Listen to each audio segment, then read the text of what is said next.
Live and on the internet. The I mean, we were interwebs. live on the internet anyway, weren't we?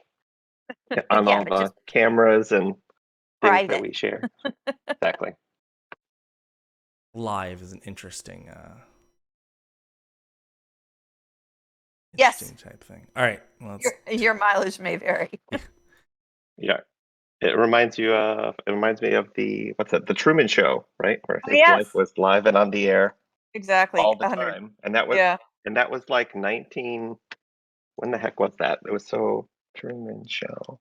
Yeah, I'm Like so not sure. prescient about the fact that we were gonna Yes, eventually choose. Like he didn't choose to right. be online. He didn't even know he was. Exactly. But that we all choose to be. Yeah, there's a documentary called We Live in Public. It's about a band, but the idea is similar. Yeah, 1998 it came out, like 10 years before the Yeah. smartphone.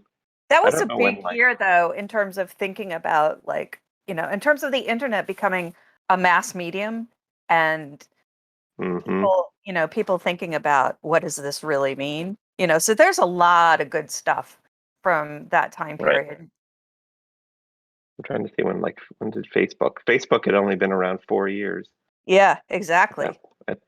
so it wasn't the global juggernaut.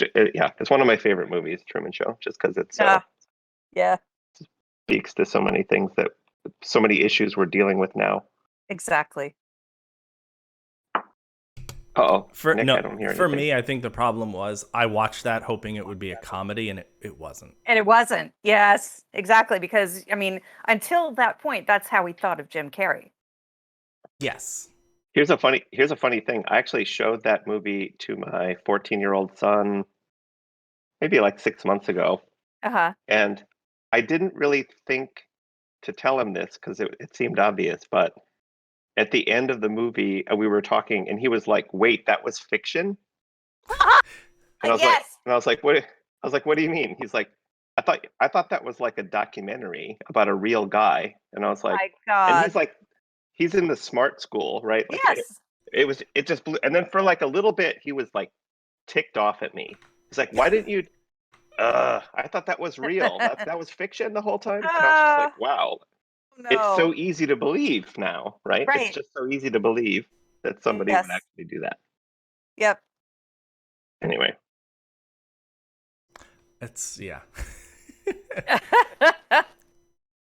I'm just so like legally thinking if you were to find out like what sort of a I mean, I guess if you But grew you're up in that world, you wouldn't think of the legal framework to sue, but no. imagine that storm. I know. Exactly. Exactly. I Oh, remember, yeah, seeing a lot of people talk about, like, I want a sequel to that movie. Like, I want to know what happens when he goes out the door, when he goes out As the it, door, and right. like the With the next movie knowledge. starts when him coming out the other side, like literally Yeah. start right there. And I'm like, I don't know, like that's the whole point is Exactly. and I would mean, you that be a kind of know what's going to comedy? happen. Because there's so many ways you could take that, and as you've said, if it's something that you would want as believable, you wouldn't want to know Mhm. what comes out the other side. Right. Like that's a tragedy. Yep. Yeah, right. And like, yeah, but it would be interesting to see, him form relationships with actual people. And like, would he stay friends with any of his family, right? Or would he just consider those people ultimate traitors Right. because The they lied to betrayer. him his whole life? Like Yeah. his mom, right? Like his mom Oh, character. God. That's yeah. Eh, Anyway, so are we like, is this it? Or is this part getting edited out? No, I mean, well, this it is doesn't actually have it to be. here. It depends. It's So if it's good, we keep it. If how do, it's not, we cut it. That's how editing works. You're a Exactly. writer. yeah, that's true. Um, all right. So I guess we can get started. So let me move over to our fun little scene. We're all in the Yes. cafe. Let's see. Has it switched over yet? Not on my screen. Let's see. Not There on it mine. goes. Good old Oh, 10-second delay. Wait, is this supposed to show up in the Discord app? No. This will show up if Oh, you had the stream on in the background. Okay. Yeah, Okay. no, Discord will just show our faces for now, and for Okay. always. Okay, so let's get started. So, hello everyone, and welcome to episode 1 of Not Morning People. We are a show where my friends Chris, Laura, and myself talk about life, technology, and share stories.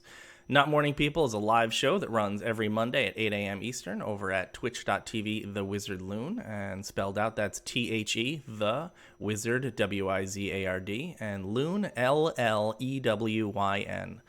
And episodes are archived on YouTube as well as all podcasting channels. And today's topic is coffee. So let's start out with some introductions. Chris, why don't you tell us a little about yourself? oh, hello. I'm Chris Kubicka. I live in Carborough, North Carolina. I am a software developer by day and a writer, editor, movie producer by night. And I'm working on building a house. And I read a lot of books, and I own a lot of books. And I'm a father of 2. Hello. Laura? Hi, I'm Laura Dawson. I live on Staten Island. I too am a parent of 2. And I'm a taxonomist and also a writer. And I have a lot of hobbies. That you do. And I'm Nick Ruffalo. I'm a father of 1, husband, a software developer, maker, and content creator. And speaking of books, before we jump into today's topic, we're going to start with a little segment called What Are You Reading? So if you are reading anything currently, let us know in chat, let us know in the comments. But we're going to tell you a little bit about what we're reading. Chris, what's on your list? God. So I always have like a huge pile of things that I'm reading, and I won't talk about all of them. This is the current nightstand pile. But I started reading this new book, Clara in the Sun by Yeah. Ishiguro, and it's amazing. I'm only like 2 chapters in. The one thing I like about books as physical objects is that sometimes the object itself is sort of a transcendent piece of matter, and this is one of those. So actually, this is the British edition, and if you see, there's like a window on the sun there. But check this out. Ooh. So they spray painted the edges, so it kind of looks like you're cracking a door, right? You're Yeah. like cracking a door, and you see with a window in it. It's Oh. insane. So that's really good. And then the other thing I'm reading is The Phantom Toll Booth, which is one of those books that everyone like read and loved as a kid. And I just didn't have a lot of books in the house when I was a kid, so like I'm playing catch up on some of this stuff. And it's also amazing, especially for somebody who likes to read. Like it's a book lover's book, right? Yeah. So it's like the whole world is based around dictionaries and word puns and parts of speech and sentence structure, like the whole world. It's just kind of a mind-blowing romp. So that's what I got. All right. And Laura, what are you reading? I am I'm doing sort of a retro. So Hilary Mantel, her Wolf Hall trilogy. The latest book came out last year. It was in line for the Booker Prize. And the other 2 won the Booker Prize. So I had read the first volume years ago when it first came out. And I thought, well, now that now that it's getting towards summer and my time is freed up, I'm gonna just tackle the whole trilogy. So I had to go back and I'm in the middle of the first one again, just doing a reread before I move on to the other 2. Okay. I didn't even know it was a trilogy. I thought Yep. there was just one thing. No, it's a trilogy. And what time period does that take place in? During the reign of Henry VIII. It's about Thomas Cromwell. Oh, so it's historical fiction? Yes. Is that, yeah, okay. Cool.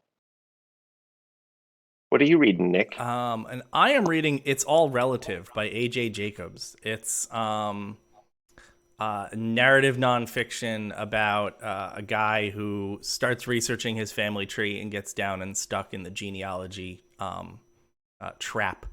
So, Wow. you know, he's a really funny writer, and he decides that he wants to try to break the record for the largest family reunion ever. Oh God. And it's just a wild and crazy ride, and he is he writes in a style it's very much what I enjoy, which is the like as if you're sitting down, you know, in a parlor and just you know have a drink in your hand and you've got a comfy chair and you're surrounded by books and they're just telling stories. So you know, I feel like, you know, kind of he's in there, and that's just my style of what I prefer, and that's kind of what grabbed me towards the book. The topic itself, I'm not a huge genealogy person, so I was like, but it's something I know very little about, so to learn more about it's kind of neat. Cool.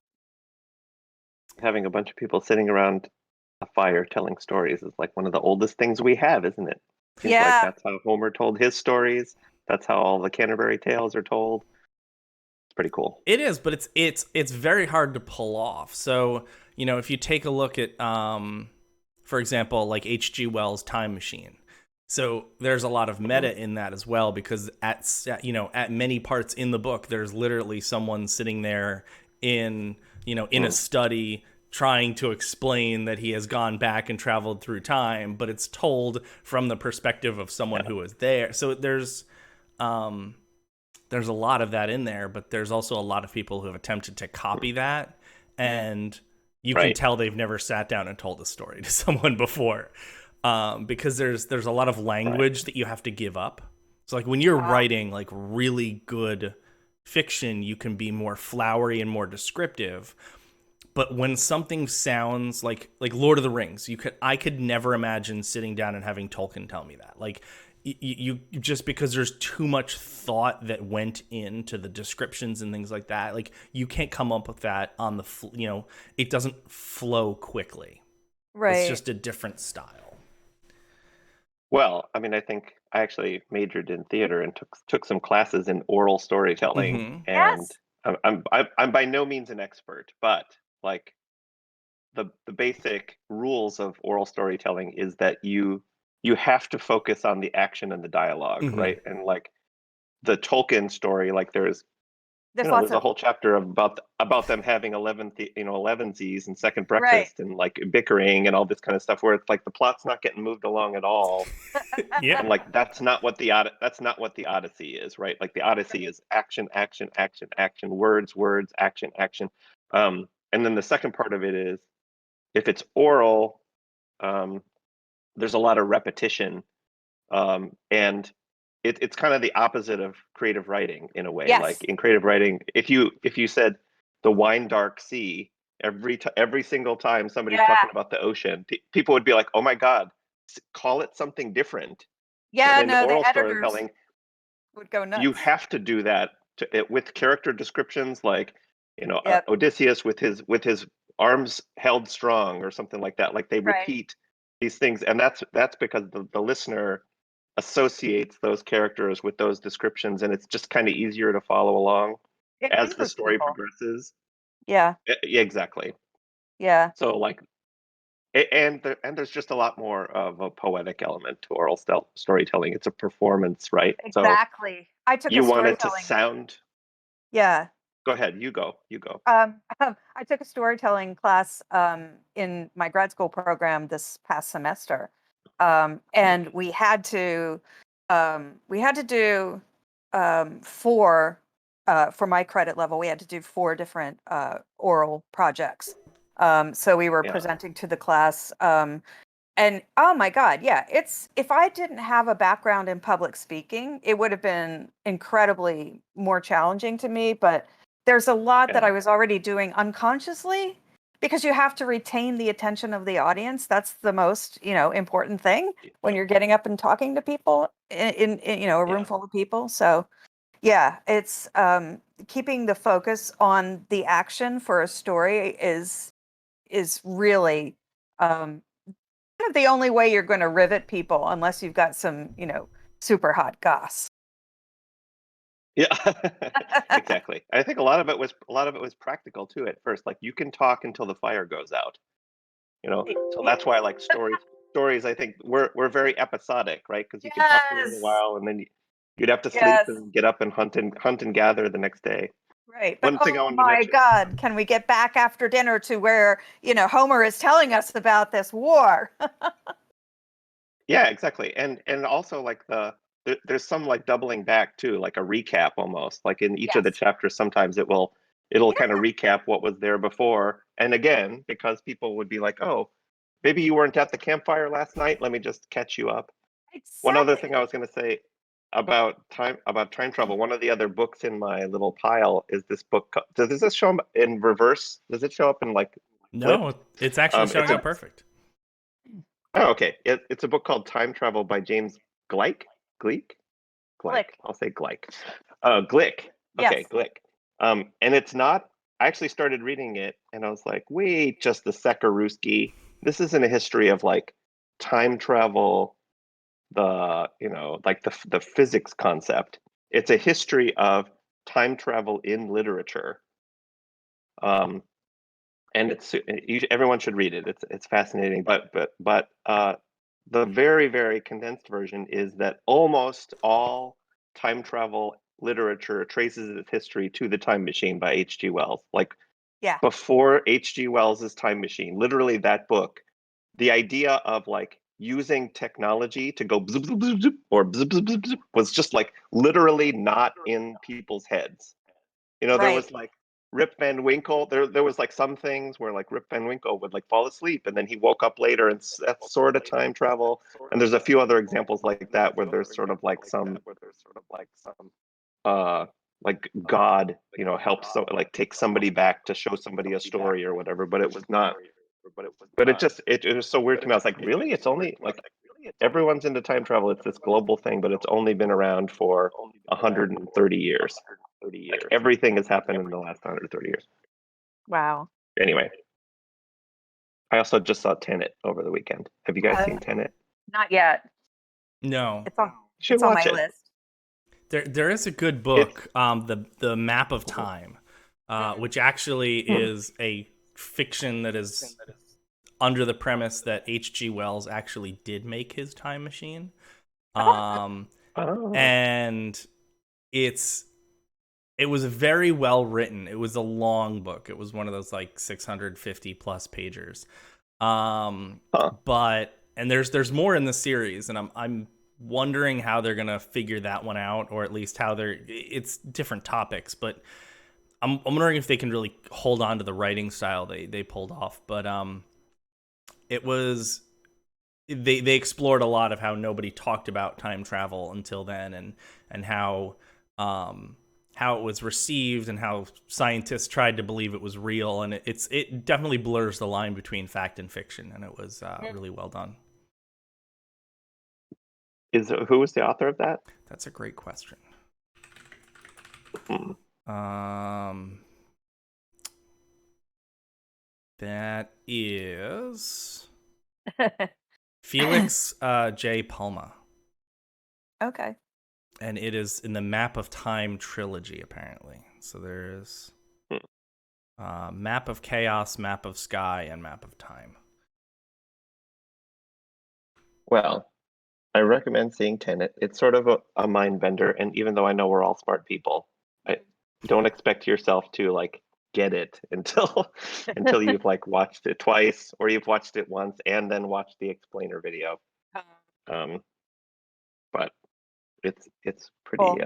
pretty crazy. Okay then. So our next Mm. little segment is what are you looking forward to this week? And again, feel free to let us know in chat what you're looking forward to. Also, comments and all that stuff. So Laura, why don't you go first? What are you looking Okay. forward to this week? I think, well, it's the week before Memorial Day. So it's the sort of in the US official harbinger of summer. Very much looking forward to a relaxed schedule. And hopefully over the summer I can get some writing done. I've been immersed in my master's program and just finished the coursework for that. So I'm kind of looking forward to being unshackled and being able to chart my own course over the summer. That's awesome. Chris, what are you looking forward to? I mean, I feel like nowadays, i- if you would have asked me a year and a half ago, like, what are you looking forward to? It Right. would be like, well, I'm going to see two plays in New York, and then I'm going to go see a play in DC, and I'm going to go to this new restaurant in New York, and like all of these sort of fantastical travel adventure kind of stories. But now the things Yeah. that I look forward to are so much more mundane. If that's it's like mundane but not mundane. No, there's Just there's stuff so you much take for granted. exactly. Um, so things like I'm gonna have lunch with a friend that I haven't seen in 16 months. Like we're just gonna meet up. We're both vaccinated. We're gonna Yeah. meet up at this little pizza place in the town that's like about halfway between us, and like sit outside and have pizza and a beer and Oh, like that's just chat. And wonderful. that's gonna be so amazing. I'm gonna probably go to like a movie theater for the first time in about 16 months, like inside a theater. I don't even care. Like I don't, it's just so weird. Like I'm gonna go to a movie theater and I don't care what movie it is. Like I literally don't, like you pick the Right. movie. Um, and just like going like over this last weekend, um, again, like I just like walked around a mall, Mm. and I normally really kind of hate malls. I don't like malls at all, or like mall crowds, and it wasn't crowded, by old standards. Um, but yeah, Yep. just going out and doing things that I forgot that I even did because it's been so long. Um, yeah, normal Yep. things, life Yep. things. Oh, What I about hear you, you. Nick? I'm looking forward to, as weird as it sounds, almost this week to be over. So the nice long weekend is good. I just have a lot of things on my task list this week. So I have to plan my son's birthday party. And every year he's Mm. done something big. And last year, in the middle of the pandemic, we still managed to figure something out. We actually did. We told everyone to bring, because it's in the middle of June, so it's nice and warm. We told everyone to do like the drive-by birthday thing was the thing, but I was like, all right, everybody has to bring a water balloon, a super soaker, something like that. And Dexter's gonna sit there and he's going to shoot at the cars coming by and the people coming by, and you could throw water balloons and it ended up being a blast, and he had a bunch of fun, and it was kind of making the best of a bad situation. So this year he kind of feels like he was, even though he was not gypped out of a birthday party, he feels like he was. So we want to try Mm. and do something reasonable this year. So I have to figure out those logistics. And I also sold a bunch of Maker-y stuff to someone in Australia who needs them shipped out ASAP. So in fact, as soon as we're done with this, I have to package everything up and pay a like $70 or $80 shipping. Yeah. To get all that out. So I just like having all that behind me, I will feel a lot better. But it's all good stuff, so I do look forward to getting it done. What do you think somebody Dexter's age, or even my Charlie's age, who's 14 going on 15, what do you think when they're our age, like what will they think of this time? Like how do we have Exactly. narratives of like kids from 1918? I feel like we don't, or I haven't heard of Don't. them. We I just don't. kind of wonder, like, yeah, go ahead. It's I think because back then in 1918, World War One was ending as well. Yeah. So there was so much, caught up in that. And Hmm. then things very quickly pivoted to the 1920s. So you Hmm. had, Fitzgerald, and you had, all these guys chronicling Uh-huh. the 1920s. So that, the flu itself really didn't take any kind of cultural hold, which was weird because so many people died. But, Yeah. again, so many people died in World War One. So it kind of all got lumped together. Hmm. It's just I've thought about this a lot. Like, Yep. what do I have from my childhood that that's like an analog to this if I do? And the answer is I don't think I do. Like if I remember all of the what were the pivotal sort of like world stage moments Hmm. and growing up in the 70s and 80s and whatever, they were always like like flash in the pan events, like or for the most part, right? Like they were Right. the space shuttle taking off, the Challenger explosion, Yes. like things that took place in an instant or a day, or like the O.J. Simpson verdict or whatever. Like it's really hard to think of like a 2 year long, or like I don't have it. Like maybe No, like the no, there's Iraq War, no. Yeah, there's. there was like some sustained conflict, but how did that affect my daily life? Like it didn't really. Um, I think. so I just Well, wonder, like, yeah, yeah, I remember the gas shortages from the 70s and waiting in line for gas. Um, mm-hmm. but that's that was the most pervasive thing. You're right. It was all these very, short-lived. There was the Jonestown massacre, and the only reason I remember that is because I was growing up in Delaware and they brought the bodies to Delaware Air Force Base. Oh And wow, that, holy yeah, cow. well, I mean, it's kind of like the nation's military morgue. That's where they bring all the bodies. um, Uh, and yeah, it was, stuff like that that was very sensational in the moment. The Philadelphia bombings, again, because of proximity. You also Um, had televised war. The Vietnam War was yes, so you want to talk exactly. about sustained conflict, and obviously, I mean, again, I can't speak from experience on this, but I mean that was the yeah, first televised war, and was also at least the one that from the history books will tell you was heavily protested as well. So it was certainly in mind, but Yeah. you could very easily stick your head in the sand and not be affected by it unless you were drafted. Yeah, no, I was far too young yeah, for that to permeate my consciousness in any way.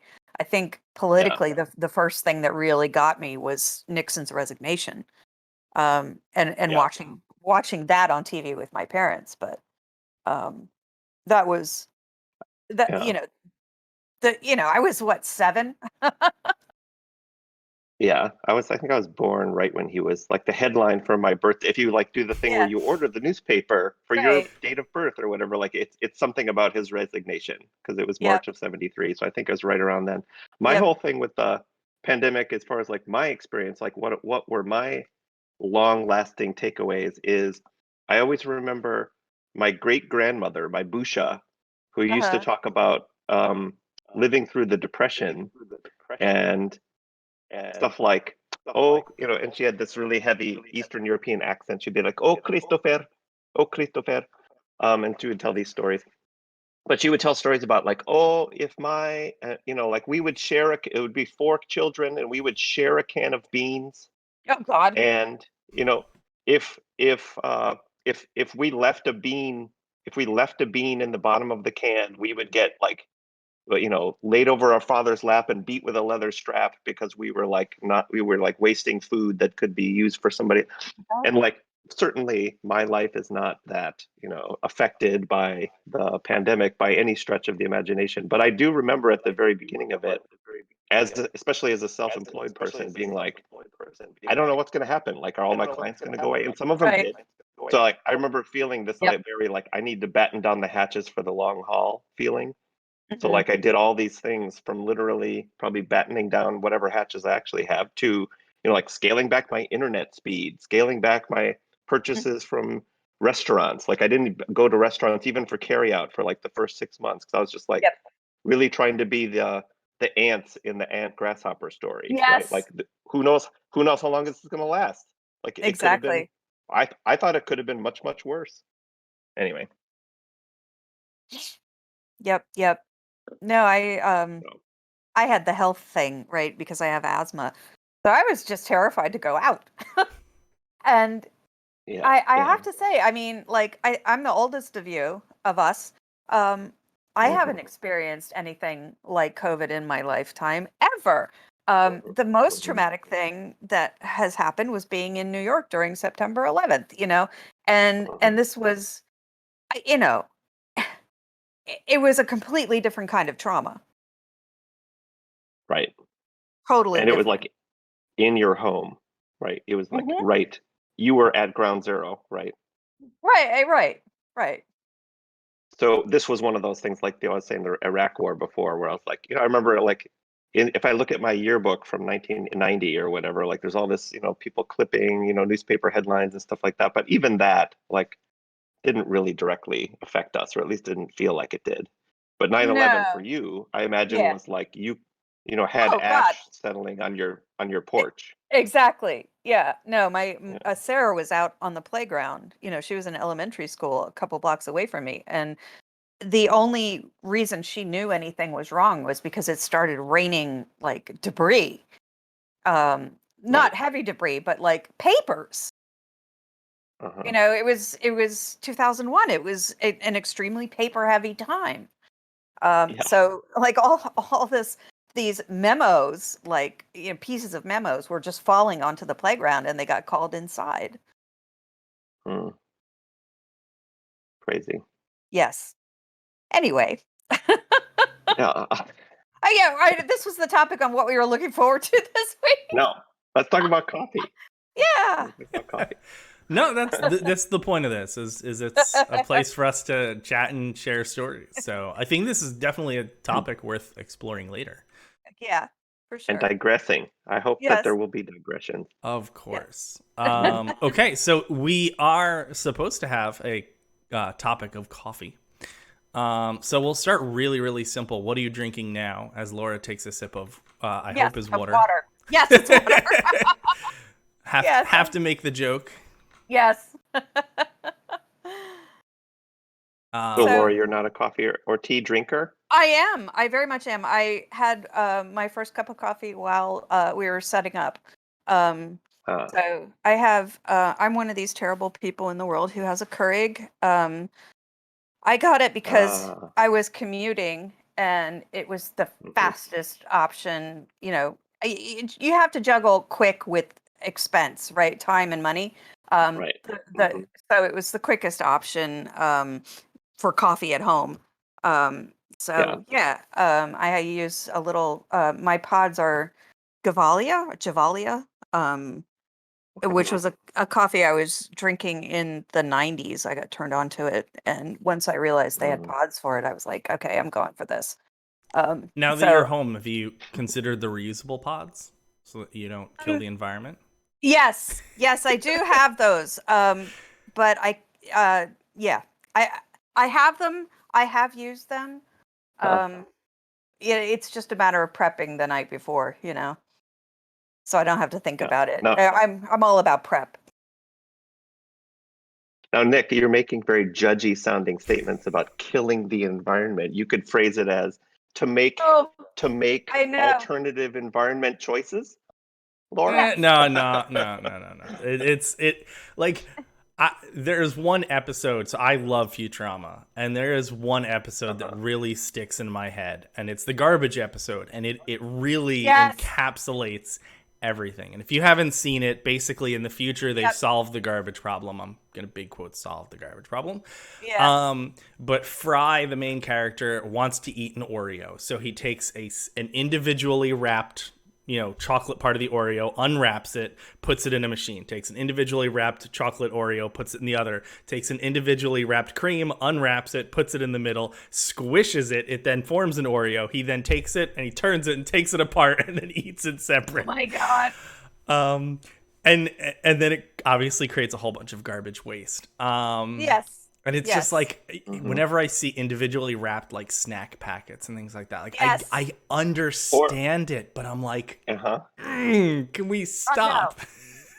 Or I just got carry out, and like they literally gave us 2 sets of cutlery, and there was an individually wrapped fork, an individually wrapped knife, and an individually wrapped spoon, and we each got 2 of those, and I was like, what is this? Yeah. What are we doing? Yep.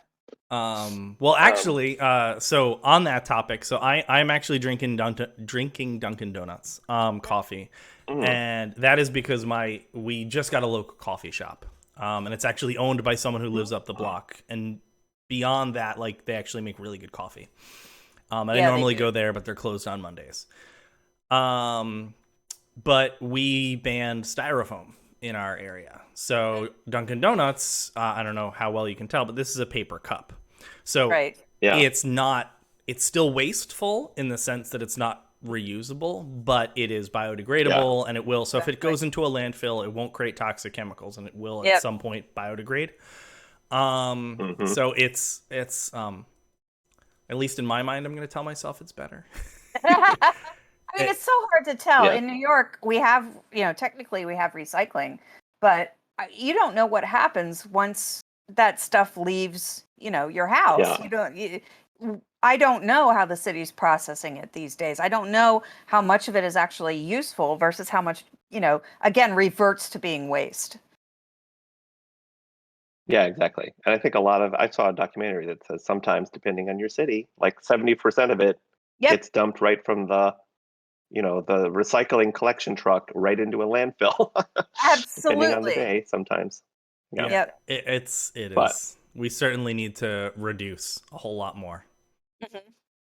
but All right. So yeah. on the I'm topic drink of yeah, I'm what are you I'm drinking, Chris? oh, I was just gonna say I'm drinking what some people would probably consider blasphemy for coffee drinking because it's instant coffee. One of Oh, my one of my cost cutting measures back at the beginning of the pandemic was like, first of all, I'm not going to Starbucks and having $50 on a Starbucks card every 2 weeks, which now to me seems utterly insane.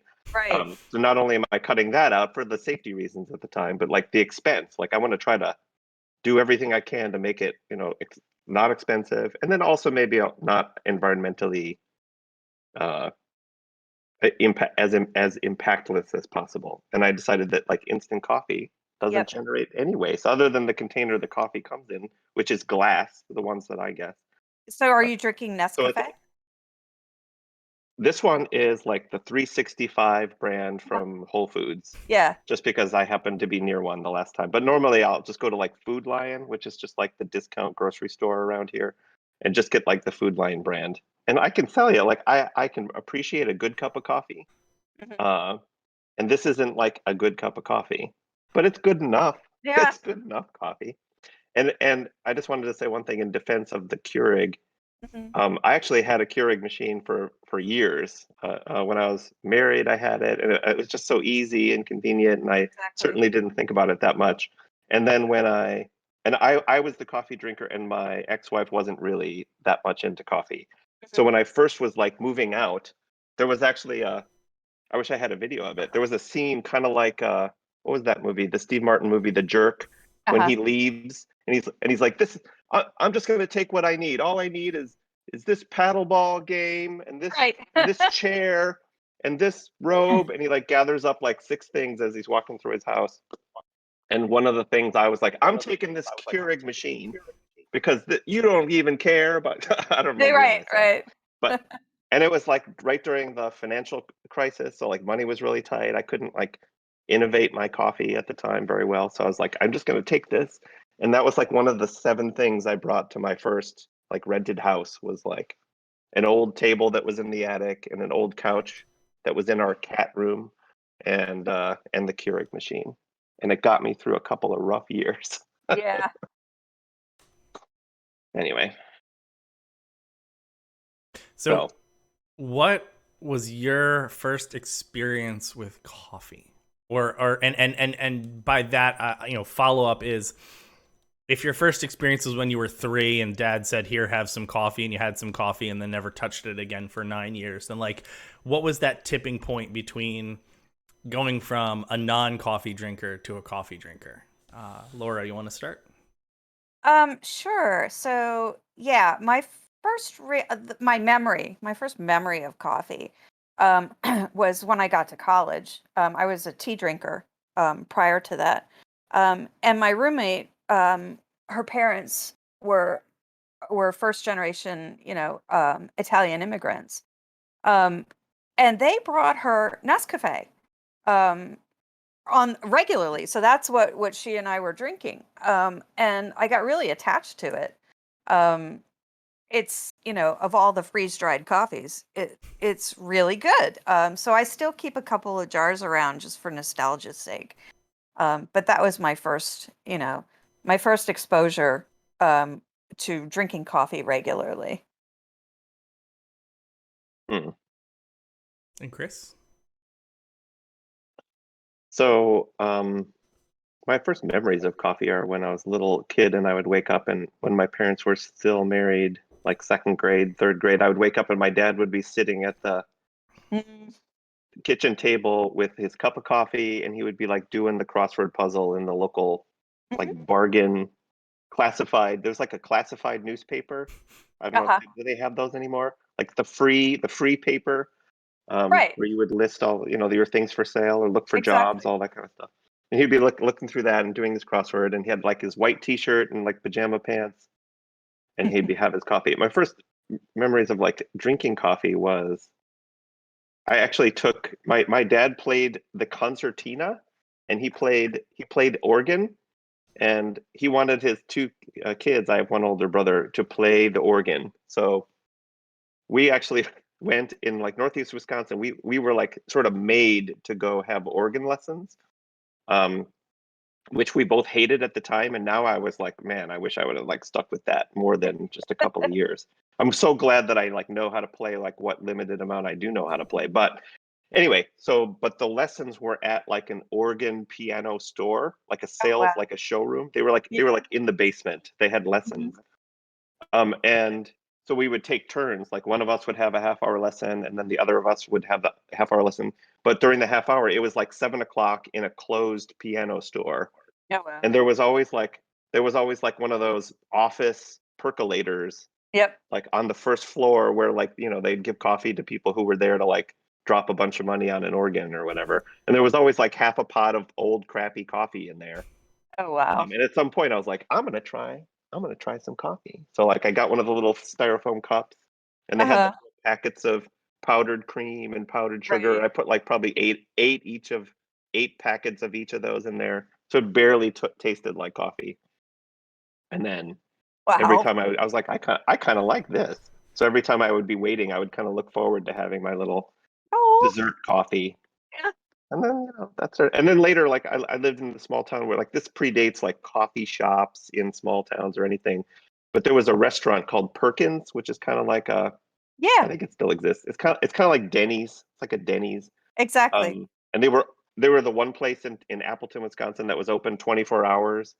And me and some of my like early high school friends would go there, and they had like a bottomless pot of coffee if you ordered some food.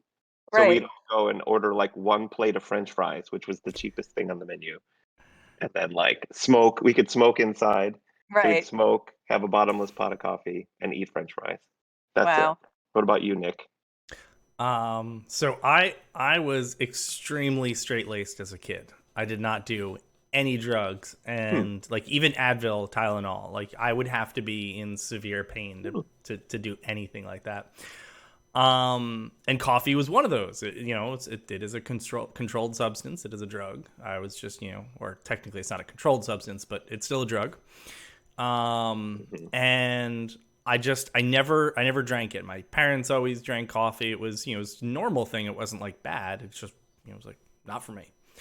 Yeah. And Mhm. I was maybe I was 19 or 20, and I was working in the Mercantile Exchange building, and this was a year or two after September 11th, and it was one of the few buildings that had reopened, and I was in there, and I was working full time and going to school full time, and I walked into the office one day, and it was like 8 o'clock in the morning, and I was just dragging. And my boss said, "All right, go downstairs and go get coffee for everybody." I'm like, "I don't drink coffee." He's like, "No, go get coffee for everybody and yourself." I'm like, what do I order? He's like, "Just order a stupid coffee with more flavorful words." Right.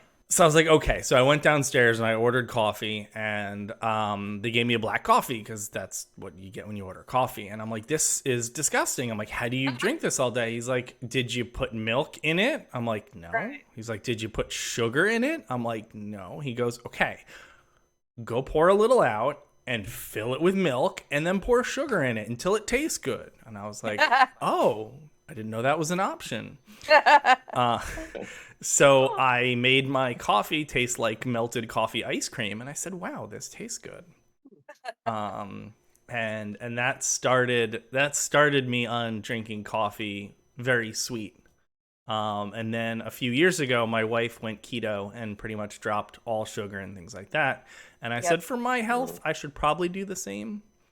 So now I do not add any sugar to my coffee. I will add like flavor stuff, like if there's like a caramel syrup or something, and I know there's sugar in there, but I won't add extra sugar. Right. Huh. Yeah, I'm a black coffee drinker. Black, no sugar. That's my jam. Yeah, I don't know how you Same do for me. that. I like my tea really dark too. There's something and red wines that have lots of tannins. Okay. So yeah, Mm. it's just a taste palette thing. I do mostly black when I'm just like sitting around during the work week working because that's just the way I like it and it's so easy. But I will say on the weekend sometimes when I'm feeling crazy, Yeah. like this last weekend actually, like went to a Caribou Coffee, like just went to one and sat there like inside, which Oh. totally normal thing to do, but it was like the first time I'd done that in 16 months. And to celebrate going Uh-huh. back into a coffee shop for the first time, I usually get like an iced Americano. That's like my to-go order usually. Yep. Because I can't make espresso at home. So I got my iced Americano, but for funsies, I had them put Oatly in there. Oh, It was like a creamy yeah. Americano, and I felt very fancy. It's very easy to feel fancy now Yes. compared to what it was before. Like putting on my normal pants or wearing my like jacket over my t-shirt and like doing Exactly. something with my hair is a lot more fancy than I've been doing for the last Eh, 15, 16 months. Totally. I just started getting manicures again. Ooh. Which yeah. um Uh-huh. and it's yeah, I mean, last weekend I went into the city um because I got my eyebrows tinted. Um it Ooh. was time. I'm like I'm on all these remote calls. It's time to get back into the grooming game. So I had an appointment at Yeah. this salon that the tinter owns. So I was the only person in there. And then there was an oyster bar next door, and I'm like, "Ooh, I'm gonna get some oysters." And Mm, um, nice. so yeah, it was. I had not been in a restaurant during the entire pandemic. Um, and hooray vaccines is all I can Yeah. say. Yeah, totally. This is my first like actual haircut at a salon too. I Uh-huh. I was cutting my own hair for like Oh wow. 15, 16 months Yeah, and I lucked out.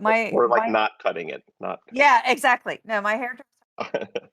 single chair salon, and she's also high risk. Mm, So I was like, well, if she's willing to take on clients and she's high risk, I'll go. I'll wear two masks, whatever, and she can cut around me. Um, and that's how I managed. Like, every 6 months, it wasn't like the regular haircut. right. So speaking about like going out and doing normal things, I've been every time I go out now, I always wonder, or I found myself reevaluating like the value, not just in terms of money, but a Hmm. lot about money, especially with like going out for coffee or whatever. Like I would just load up my Starbucks card and like and like every time I'd be going anywhere, I'd be like triangulate, where's the Starbucks in between here and there so I can like I can stop at one and whatever. And then like the burbs and spread out places where I'm at, like there's almost everything is drive through this or drive through that. So like it's even better if there's like a drive through Starbucks. I don't have to get in my car. But I Yep. but I put very little thought into like how much money I was spending on it. Hmm. Um, and now every time I'm like, if I'm going to go back to this, I want to be much more thoughtful about like the choices I make, not just with my pocketbook, but I don't know, like are you both feeling like these are all these things I did before that I didn't think about as much, and now that I'm reintroducing myself to some of these daily rituals, like stopping at Starbucks every time I was going somewhere. Yep. Um, like, is it worth it, right? Like, especially now with inflation happening or whatever, and a Exactly. Starbucks, a grande four-shot Americano is like 5.97. Wow. I'm just like, I don't know. Like 5.97 is the entire 365 ground coffee, and that lasts me like 2 weeks. Hmm. Do I really want to pay $6? for just one? I don't know. So I'm Exa- having this moment yeah, and reevaluating. I think a lot of us are recalibrating now. Um, I've realized that I can walk from the Staten Island ferry to where our new offices are. And Hmm. so I will be doing that on the few days a week that I am commuting anymore. So we're gonna have Well, to kind of press reset on our whole daily lives in a yeah, new way once things begin to open up.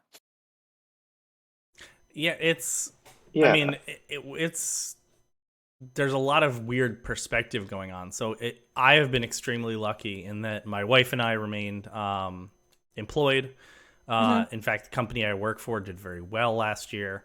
Um, Mhm. and we actually very specifically tried to find the places in town that we could order from. So we actually ordered more takeout Hmm. than normal. So I'm Hmm. probably more on the flip side. I would probably do takeout 2 or 3 days a week, and then cook Hmm. every other meal. Whereas we were, doing takeout 5, 6 days a week. Yeah, Um, yeah, Hmm. and so, it was more, we were also more focused on like, let's find the local businesses, yep. as opposed to the national chains. And not that national chains don't employ local people. But I have in my head, they had the padding to be able to absorb the hit a little harder, a little better than the local places that were really taking it. Um, so it certainly caused a Hmm. reevaluation and a rethink, um, but in a Totally. very different way than you. But you had a different perspective around it. Yeah, I mean, I would say also I had the same thing too, where like as I'm opening myself back up to the whole world, that I Yeah. started very hyper local, like really feeling like I appreciated the Spotted Dog, which is like the little like restaurant where I can go sit at the bar and they know who I am. Like that's my little local watering hole place. Hmm. Um, and sort of after the first wave of just like fear and paranoia and like Yeah. I'm not going to leave my house except for to go get the mail, or I'm going to wash the mail. Like we'll think back to all these funny things we did. You washed your groceries after you got them. Yes. Like why did you do that?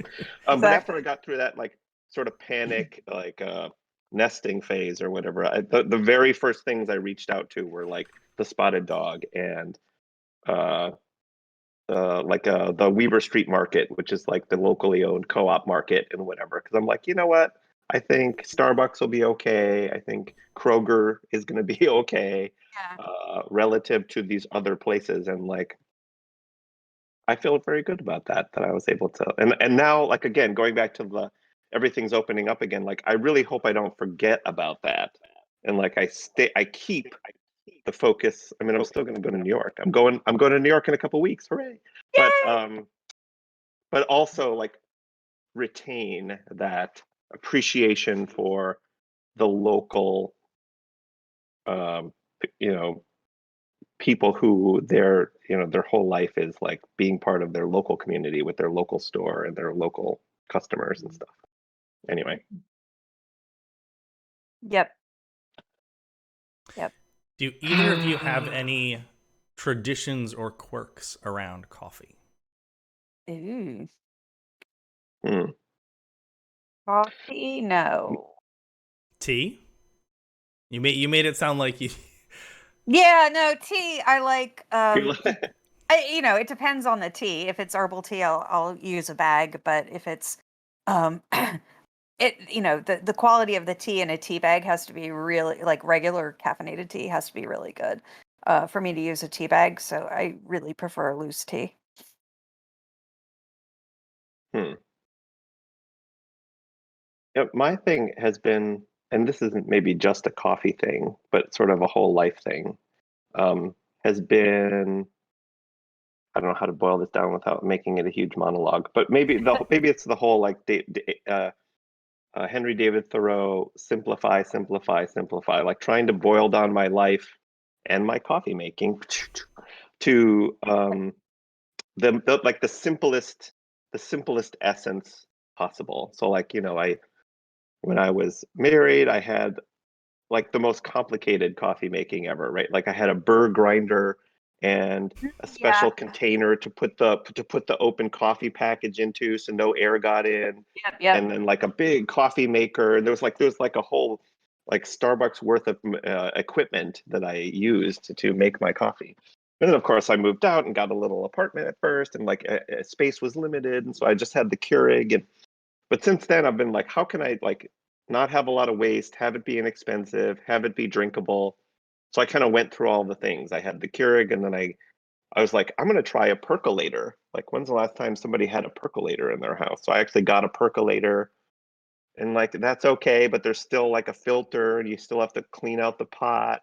And I tried a French press, which there's no filter, but you still have to clean out the pot. Yep. And that's Yep. how I kind of ended up with instant. I'm like, I use the same mug. I just kind of wash it out Hmm. once at the end of each day, turn it Yep. over and let it dry. And then Hmm. all I do every morning for the morning, I usually stop drinking around lunchtime. I just go heat up water in the microwave and then put 3 teaspoons in. And it's kind of this ritual that maybe every hour I get up from my chair and go make a new cup. And so Cool. I like to come up with ways to like get me out of my chair, because the longer you sit, you die. So that's why I also Yes. have, I don't know if you can see it on the edge over there, the speakers. I've got I'm one of those hipsters with a record player. Yeah. So like that's another one that like getting you out of your seat every 20 to 25 minutes to go flip the record or choose a Yep. new record. That's the same as like needing to get up to go get coffee as well. Yeah. I So, have an Apple Watch that tells me when to get up. Um, aha. Yeah. and I've been a And that literally goes, Laura, stand, basically it's never like die. Mine just dinged a good 5 minutes ago telling me to stand up. I'm like, not right now. exactly. Yeah. Nick, if you need to close your blue ring, go ahead and stand up. It's cool. No, it's all right. There's more important things. They're good You'll make it reminders. up later on. Yeah. Yeah. Maybe the only other ritual is like which mug am I in the mood of? Because I've got like a whole cabinet full of mugs, and I Yes. use those as like memories of places I've been. So like Mhm. I've got, this is like my local NPR mug, and one of my favorite mugs is a mug that I got at the Arecibo telescope, yeah, a Mhm. radio telescope in Puerto Rico. Uh, Because I got it. I was there for a destination wedding a couple years ago, and it had been like slightly damaged by Maria at the time, but it was still in use. But it was the damage from that hurricane which ultimately led to its complete collapse. I don't know, 6 months ago or 5 months Mhm. ago or whatever. And I remember when I first saw that, I'm like, oh my God, like it was terrible, because but I was so happy that I had gone there. Like my 1 day trip when I went to Puerto Rico for this wedding was, I was like, we need to get a car and drive over to Arecibo, and it was such a cool little trip. But anyway, but whenever I use my Arecibo coffee mug, mm. then I can think about what a wonderful trip that was. And the So same goes for my other memory mugs. I have great mugs because I don't buy mugs, but my Mm. wife does. But my wife is never home. So the only person who uses the mugs during the week is me.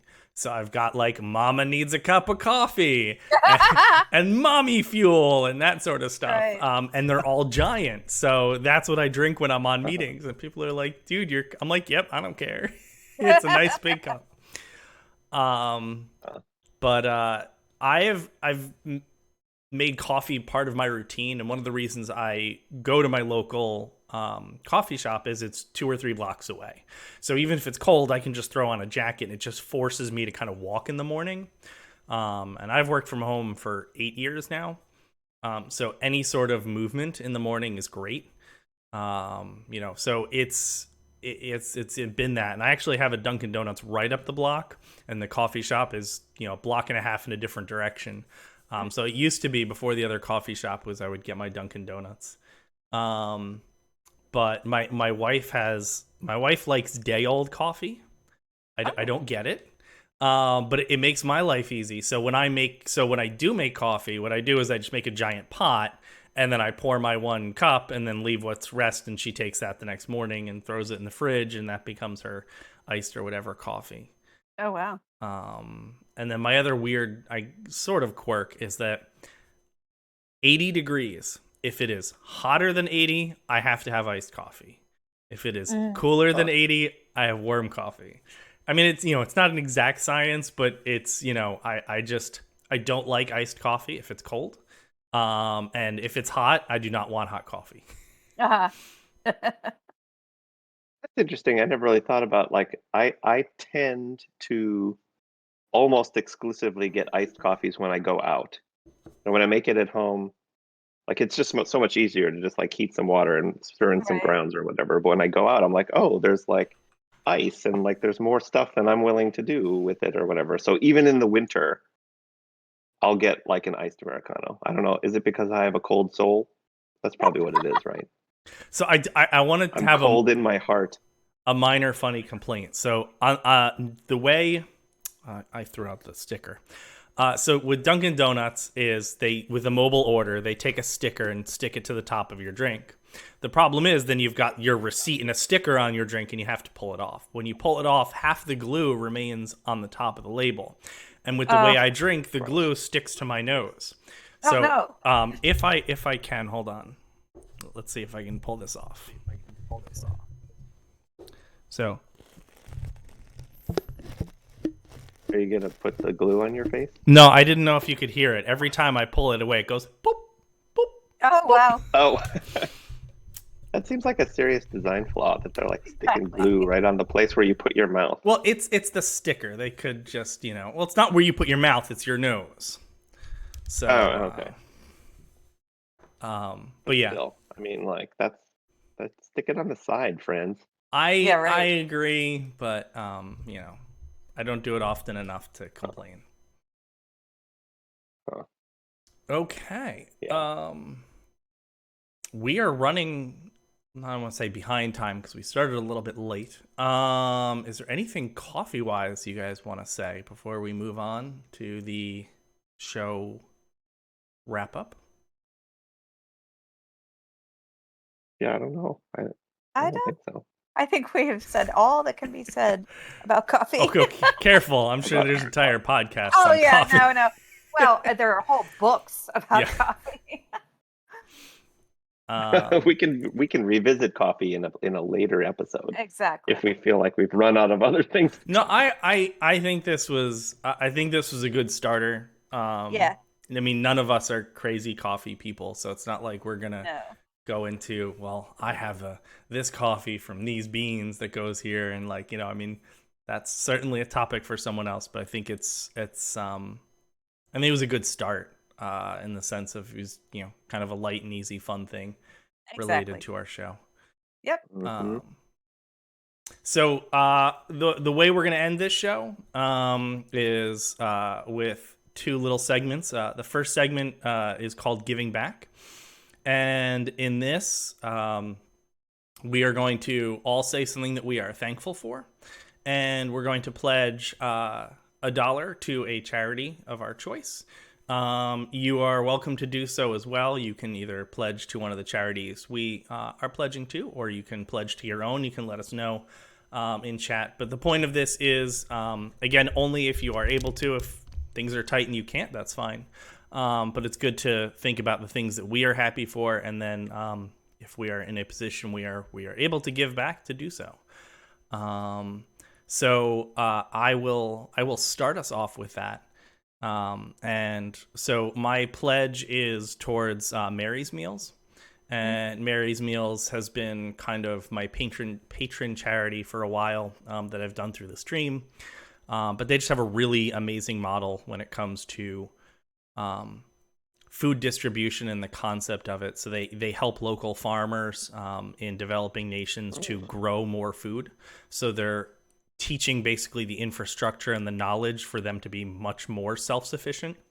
And then they take that additional food that is created and they help find students or potential students who are not in school but of school age and say, hey, if you come to school, you'll get a free meal.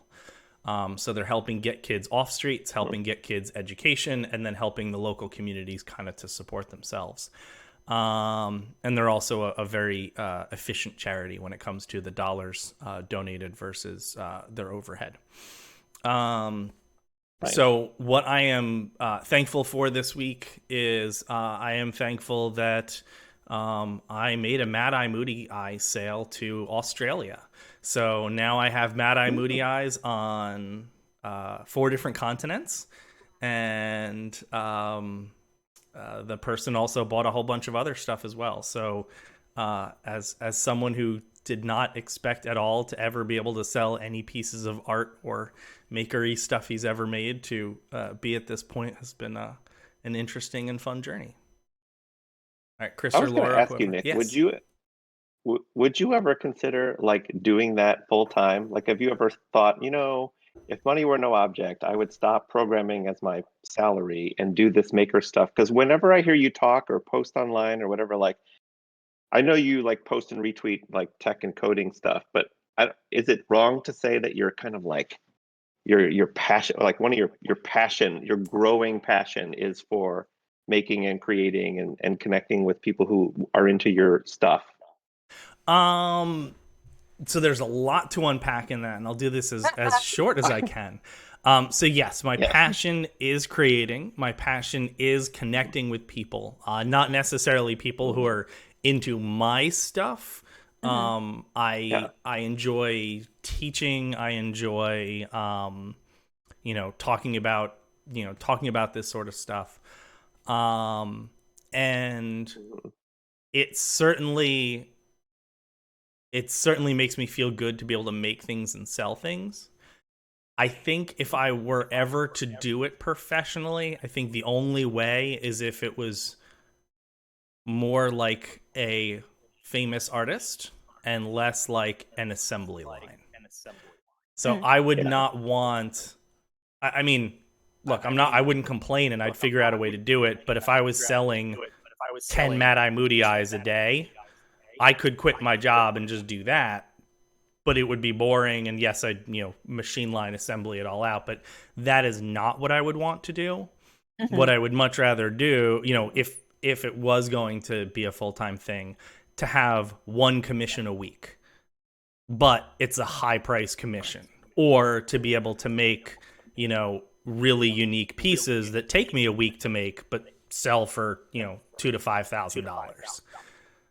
Which is an extremely rare, position to ever be in, and I wouldn't imagine ever being there. But that would be the only way I could kind of take it from a hobby to a full time. Mm-hmm. All right, so Chris, what are you thankful for, and who are you pledging $1 to? All right. Well, I guess I'll start with the pledge. I'm going to pledge $1 to Equality North Carolina, which is, I think, one of the oldest statewide organizations dedicated to LGBTQ rights and advocacy and protection and community.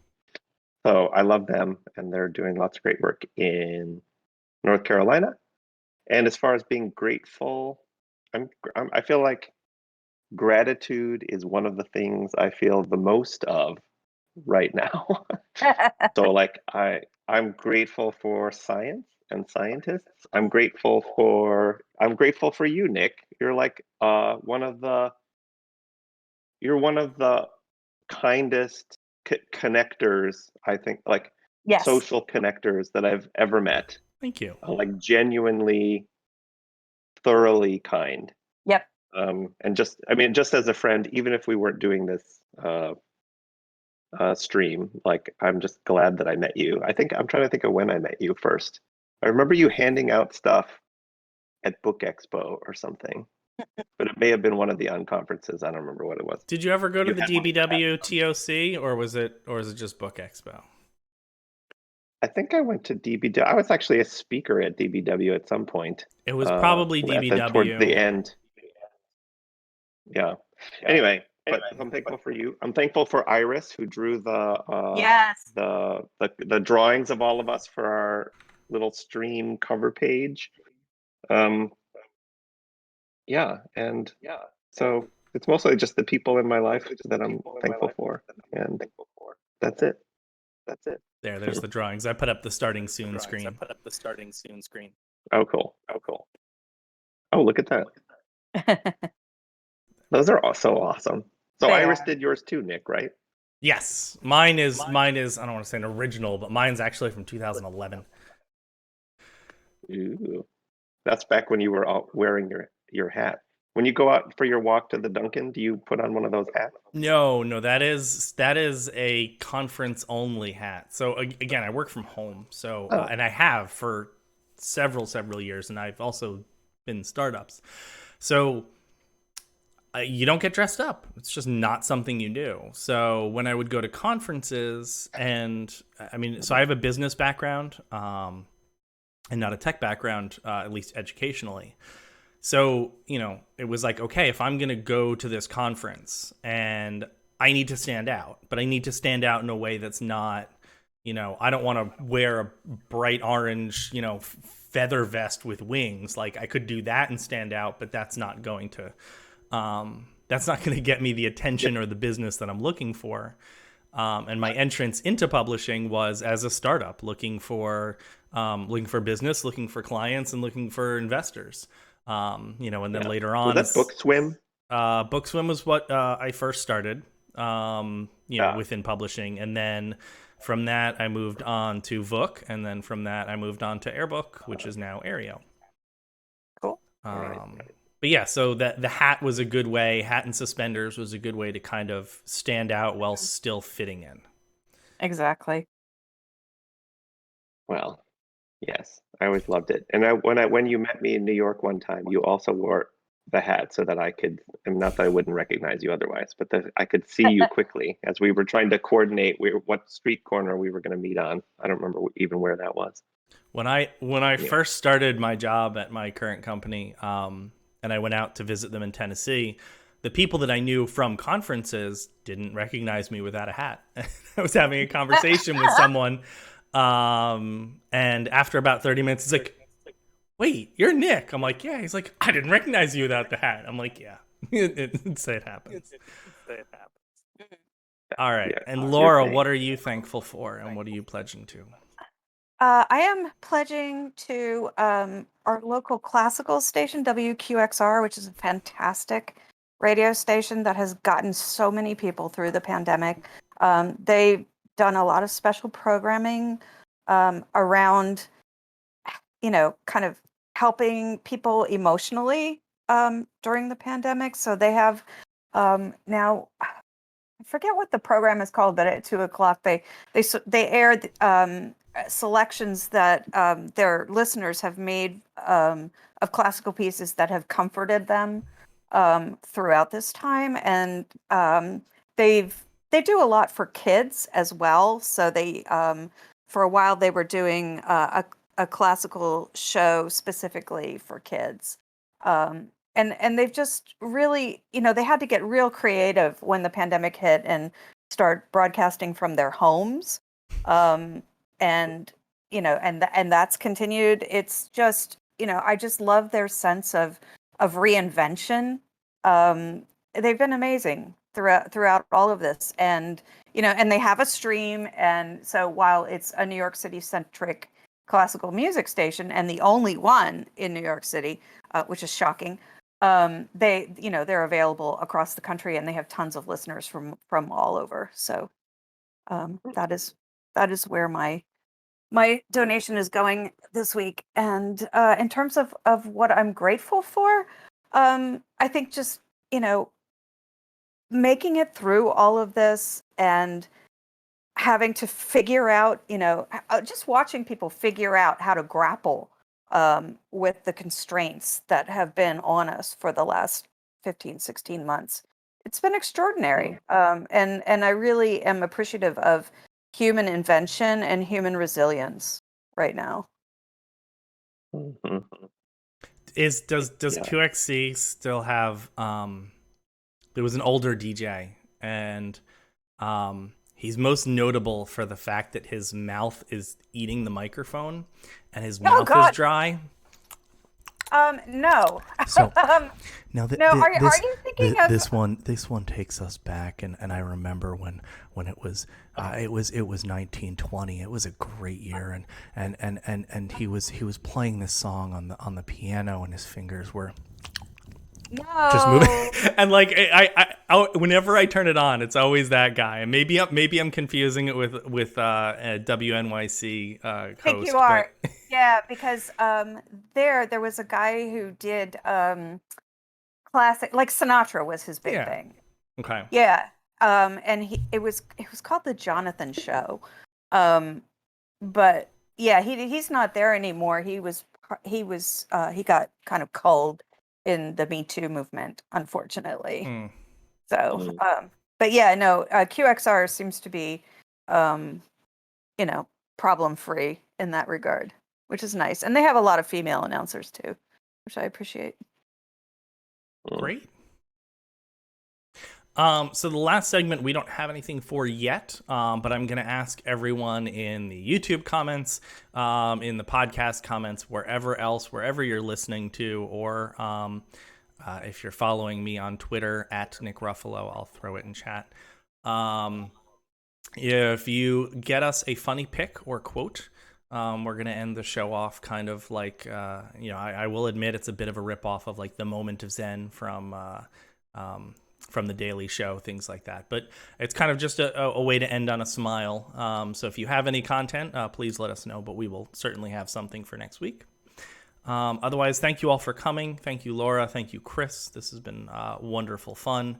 And this will be available on YouTube likely later today, and it will be available on all podcast channels sometime later this week. Thank you all. Next week is a holiday in the US, and also we're planning on doing this every other week for now. So Yep. We'll see you all in 2 weeks. Thank you so much. And Laura, Chris, anything you want to say on your way out? Nick, I'm just just so thank excited we did this. Yes, and thank you for really doing the yeoman's work on this. It's this is lovely. Thank you. Even if we weren't streaming it, talking to you both every couple of weeks. Exactly. Yes, please. Yes. 100%. All right. Thank you, everyone. Thanks. Bye. Bye. Bye.